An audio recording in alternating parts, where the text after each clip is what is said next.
Bismillahirrahmanirrahim. Assalamualaikum warahmatullahi wabarakatuh. Halo rekan-rekan pejuang RSP, salam hangat semuanya.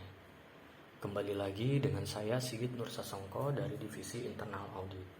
Di video sebelumnya kita telah membahas sedikit tentang kenapa perusahaan membutuhkan peran internal audit, mulai dari pengertian audit, tujuan internal audit, dan fungsi internal audit. Baik, dalam video kali ini saya ingin memberikan sedikit informasi mengenai syarat-syarat menjadi auditor. Sebelum kita membahas tentang syarat-syarat menjadi auditor, di sini saya mengingatkan kembali mengenai pengertian internal audit. Audit internal merupakan suatu fungsi organisasi yang dibentuk guna menguji dan mengevaluasi proses bisnis di sebuah perusahaan secara independen dan objektif, guna kemajuan bagi perusahaan itu sendiri. Oke, next kita kembali ke pembahasan pokok, yaitu mengenai syarat-syarat menjadi auditor. Jika Anda ingin menjadi auditor atau perusahaan Anda membutuhkan auditor, maka yang harus kita ketahui adalah persyaratan untuk menjadi auditor.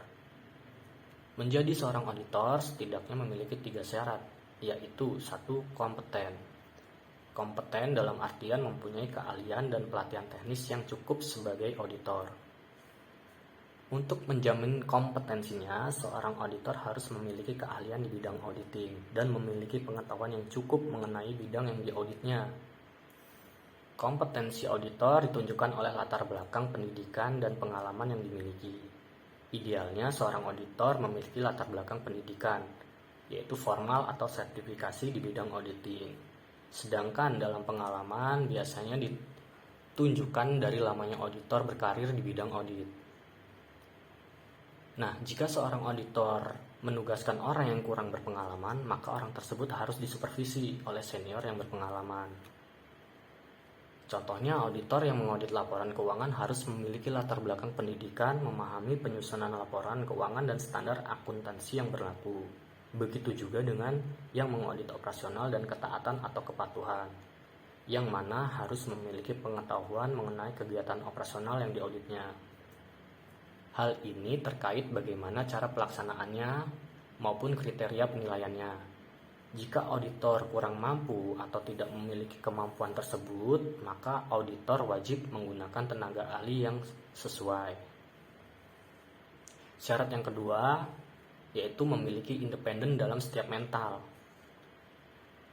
Independen yaitu bebas dari pengaruh, baik terhadap manajemen yang bertanggung jawab atas penyusunan laporan maupun terhadap pengguna laporan. Hal ini dilakukan agar auditor tersebut bebas dari pengaruh subjektif dari para pihak yang terkait, sehingga pelaksanaan dari hasil auditnya dapat diselenggarakan secara objektif.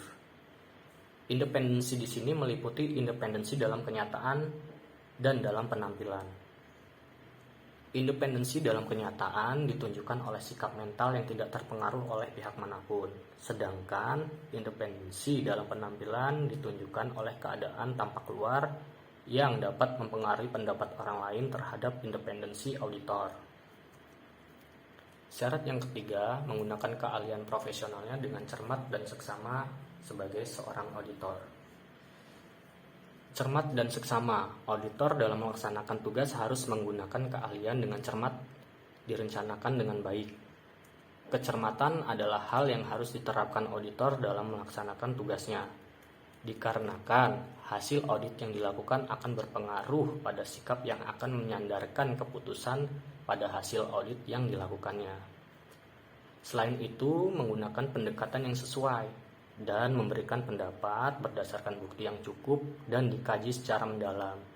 Institusi audit harus melakukan pengendalian mutu yang memadai. Organisasinya ditata dengan baik. Seperti itulah penjelasan saya mengenai syarat-syarat menjadi auditor. Dan semoga video kali ini bermanfaat bagi rekan-rekan pejuang RSP. Terima kasih dan salam hangat selalu.